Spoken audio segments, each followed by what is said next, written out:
Fala galera, Vinícius Nalon aqui. Hoje nós vamos fazer um react do vídeo da estudante de medicina que travou a coluna ao fazer um agachamento no Smith. Vamos ver o que aconteceu, vamos ver o que essa reportagem diz, o que os profissionais que participaram dessa reportagem vão poder nos ensinar. Então, ó, vamos abrir aqui o nosso YouTube e vamos ver. Exercício simples na academia que teve consequências graves para uma estudante de medicina. Maria Eduarda, que já tinha hérnia de disco, ficou 3 dias sem os movimentos das pernas por causa de um agachamento. E o relato dela viralizou nas redes sociais. E atenção, gente, serve de alerta para muitos de nós. Então vamos ver quais são os alertas que nós precisamos ficar atentos. Um dia saudável, ativa e praticando atividade física. No outro, sem conseguir caminhar. Essas imagens mostram Maria Eduarda no exato momento em que sofreu uma lesão na coluna. Olha só, deixa eu voltar o vídeo aqui. Ela vai destravar o equipamento. Ela não está com uma sobrecarga considerável, que me parece que são anilhas de 10, um em cada lado. Então ela está agachando com 20 kg mais o peso da barra. E ela machucou na primeira repetição. No exato momento em que sofreu uma lesão na coluna. Estudante de medicina, ela sempre foi atenta à saúde. Mas, naquele dia, um exercício na academia acabou em pesadelo. Galera, primeira coisa. Eu já travei coluna pegando uma caneta no chão. Já travei a coluna enxugando a minha canela. Eu tive 2 episódios de travamento severo de coluna. Eu não estava fazendo exercício. Simplesmente ocorreu. Muito provavelmente, isso poderia ter acontecido em outro contexto dessa aluna. Tá? O exercício por si só não é o causador de dor na coluna. Não é o causador também da sua coluna travar. Tá? Por que eu estou falando isso? Porque toda essa matéria vai correlacionar exercício com dor na coluna, exercício com travamento de coluna. Repara para você ver que a própria chamada da matéria, a estudante perde o movimento das pernas após exercício na academia. Induz a gente a pensar que o grande vilão desse acidente, desse ocorrido, desse fato, foi o exercício físico. E, na verdade, o exercício físico é a primeira linha de tratamento para dores crônicas. Tá? Mas vamos continuar aqui a reportagem. Eu estava fazendo um agachamento Smith e na hora da descida do exercício, eu senti uma dor muito forte e eu não conseguia subir. Maria Eduarda tem hérnia de disco na coluna, que acontece quando o disco que amortece as vértebras se desgasta. Tá, hérnia de disco, outro fator que não é causador de dor. Inclusive, a maioria das pessoas tem hérnia de disco, sequer sabe que tem, e isso não influencia em nada na vida delas. A maioria das pessoas são assintomáticas, tá? Independente do seu grau de hérnia de disco, isso não é uma contraindicação absoluta para você não praticar exercício físico, né? Então, inclusive, quem tem hérnia de disco pode treinar, deve treinar, pode agachar com barra nas costas. Agora, é preciso ser inserido dentro de um planejamento que vai fazer com que progressivamente você ganhe função e você seja exposto aos movimentos de forma mais segura. Tá? Mas vamos ver aqui o que eles estão falando de hérnia de disco. Tá vendo? Hérnia de disco podendo causar dores fortes. E não causa dor, cara. Não necessariamente é a hérnia de disco que está causando dor. No caso dela, as consequências da lesão provocada pelo exercício foram graves. Vixe, mano. Chamaram o SAMU, velho. O bicho pegou. Brabo, hein?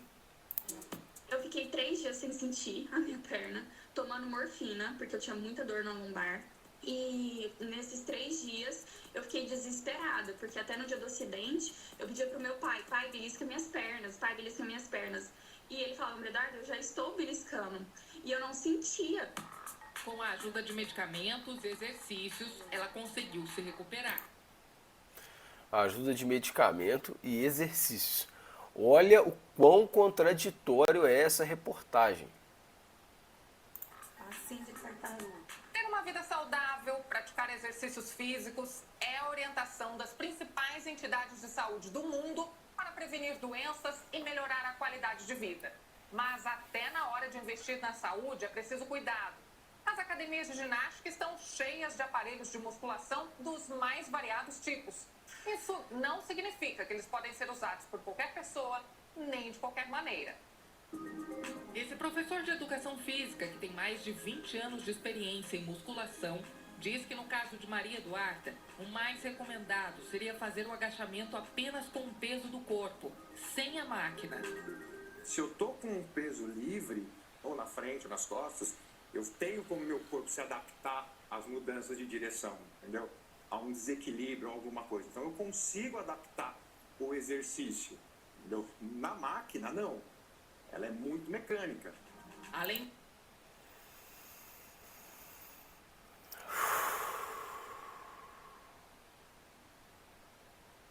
Nesse momento eu preciso ter calma, sabedoria, para eu reagir às falas do meu colega, tá? Vamos continuar, vou esperar ele terminar aqui a linha de raciocínio dele. disso, o professor orienta a não ignorar os sinais do corpo. Maria Eduarda já vinha sentindo dores na coluna antes mesmo do exercício. Cara, isso é importante. A maioria das lesões ocorrem, mas elas te dão algum sinal. Seu corpo começa a doer, você vem num período de noites de sono ruins, má alimentação, cansaço, estresse, tá? Então seu corpo vem avisando, mas a gente tende a não olhar no início, a gente tende a esperar acontecer alguma coisa mais grave que impossibilite a gente de treinar para poder olhar. Mas quando o professor diz que ela deveria ter agachado com o peso corporal, já que ela estava sentindo dor, ele está querendo se referir ao treino em volta da dor, que eu chamo, né? Que é o quê? Você vai utilizar esse quadrinho aqui, ó, que é o semáforo da dor, tá vendo? Aqui, ó, você vai ter uma percepção da sua dor naquele dia, e de acordo com a sua percepção e ao começar o seu treino, você vai tomar uma decisão. Então, por exemplo, se eu tenho uma percepção de dor que é de 1 a 3 e ao aquecer essa dor some, eu tenho sinal verde para poder continuar o meu treino, não tem problema nenhum. Sem dor de cabeça. Agora, se eu estou com uma dor um pouquinho maior, já ali na região de 4 a 6, na escala de percepção de dor, uma dor moderada, ao fazer o aquecimento, essa dor ela não evolui, o que eu posso fazer nesse cenário? Eu posso diminuir o volume, reduzir um pouquinho a carga, até mesmo reduzir a amplitude. Ela poderia ter feito isso, tá? Mas não foi o caso. Eu não sei como que ela estava se sentindo. A matéria diz que ela já estava sentindo dor na coluna, mas eu não sei qual era a intensidade dessa dor. Eu não sei se ela aqueceu bem, tá? Não necessariamente precisava ter alongado e feito mobilidade, tá? Mas aquecimento é essencial. E se eu tenho uma percepção de dor que ela é de 7 ou mais dentro dessa escala de 0 a 10, e à medida que a dor aumenta ou permanece alta, eu devo tratar essa dor ao invés de realizar um treino, né? Ao invés de estressar aquela articulação, aquele grupo muscular, certo? Agora, o que é muito importante aqui, e essa é a ideia desse vídeo, a gente tem que ter uma educação em dor, cara. A gente tem que ensinar para os nossos alunos a respeito da dor, como ela ocorre. Muitas das vezes a gente não vai saber a causa da dor. Por exemplo, o que causou essa dor na estudante do vídeo, nós não sabemos.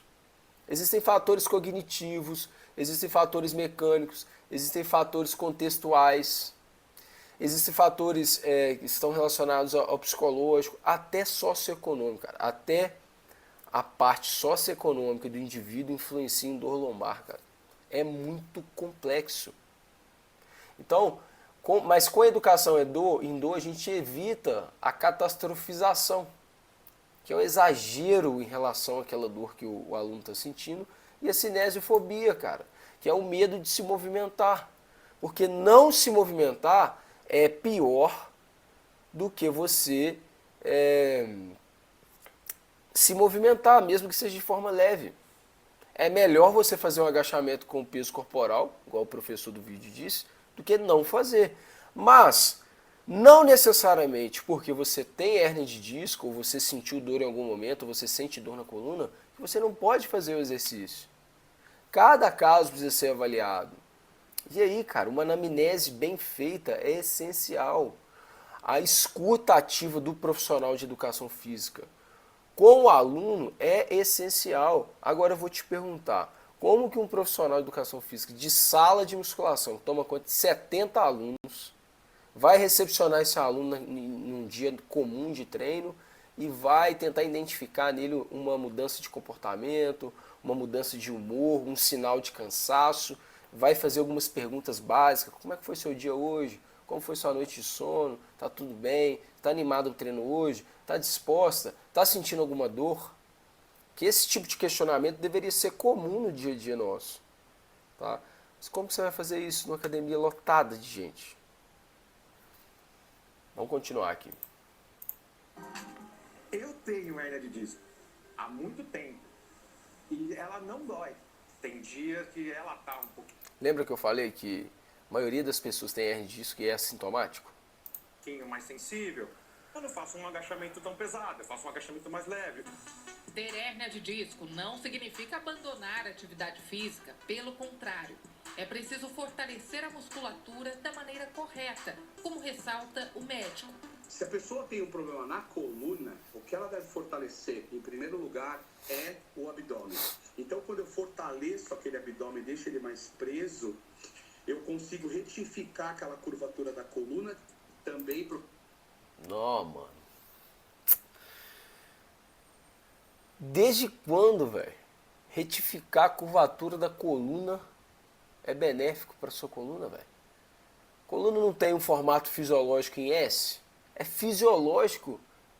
Por que eu vou retificar a coluna, velho? E aí, olha só. Tem que fortalecer o abdômen? Ok, ótimo, tem. Mas tem que fortalecer o corpo inteiro. Glúteos, posteriores, quadrado lombar, eretores da espinha, dorsais, é o corpo inteiro.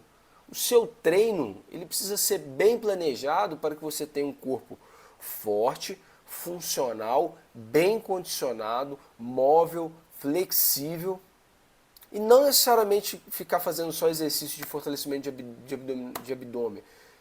Entendeu? Isso não faz sentido. Procurar um alongamento, que é muito importante para a coluna. Alongamento é importante só para quem é encurtado. Ponto. Lombar. E ao contrário do que muitos falam, evitar o fortalecimento excessivo da coluna lombar. Nossa, velho. Desastre, velho. Que desastre. Que desastre a fala desse médico, cara. Evitar o fortalecimento excessivo da coluna lombar. Cara, quanto mais forte a sua coluna for, mais blindada da dor ela tá, ué.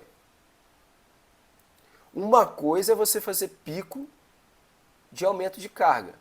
Então, se ela agacha com 2 kg cada lado, e ela colocou 10 de cada lado nesse dia, ela deu um pico de aumento de carga. Ela aumentou muito mais do que 10%, muito mais do que 30%, que geralmente é a progressão de carga que a gente costuma fazer. E isso é perigoso. A gente chama de pike, né? Tanto no volume de treino, quanto na intensidade de treino, na carga. Agora, se você fizer uma progressão, um bom planejamento e você ficar extremamente forte, se você tiver quanto mais forte você for no deadlift, mais saudável você é. É o oposto completo do que esse médico disse aqui. Com certeza esse é o tipo de médico que quando pega um paciente com dor, amputa a vida do paciente. Fala, tá com dor no ombro, então não pega nada no alto. Tá com dor no joelho, então não agacha. Tá com dor na coluna, então não pega peso. Sabe? Esse tipo de informação, esse tipo de reportagem aqui, ó, num canal do Fala Brasil, que tem 1.550.000 inscritos, que foi transmitido provavelmente na TV aberta também, que dificulta o trabalho de bons profissionais, cara. que gera a cinesiofobia. Eu sou cheio de aluno lá na academia de musculação que não quer fazer levantamento terra. Quando faz com 10 quilos cada lado. E aí, cara, nesse aspecto, o CrossFit mudou muito a cultura do treinamento no Brasil. Porque eu tenho as meninas lá do CrossFit lá, cara, terra pesado, velho. Uma vez por semana elas fazem terra pesado, entendeu? E sem medo de pegar peso, com progressão de carga, com ajustes técnicos. E assim, deveria todo mundo ser assim, os movimentos básicos do exercício físico, agachamento, supino, pull-up, desenvolvimento, levantamento terra, deveriam ser feitos de uma forma mais, digamos assim, a gente deveria ter mais raça para fazer, menos medo, sabe? Porque é exatamente esse tipo de movimento que vai te trazer longevidade, funcionalidade, performance, não tem nenhum tipo de contraindicação desses movimentos, nenhum. Depois do susto e dos dias sem conseguir andar, Maria Eduarda voltou à rotina, mas agora com novos cuidados. Pronto, já voltou a se exercitar. É isso aí, cara. E quer transformar a própria experiência em parte da profissão que escolheu. Meu sonho desde criança era ser médica, né? Então eu sempre gostei disso. E eu penso que a gente tem que tratar o paciente conforme a gente gostaria de que tratassem nossas pessoas que a gente ama. Bom, excelente. Fechou com uma frase bonita, legal. Vamos ver quando ela for para o mercado de trabalho se ela vai conseguir tratar os pacientes conforme ela gostaria de ser tratado, e eu acho isso, estou extremamente de acordo com isso. Agora fica aí a minha finalização desse vídeo aqui. Exercício físico é a única coisa que cura dores crônicas, a única coisa não, mas é a primeira linha de tratamento para dores crônicas, inclusive na coluna.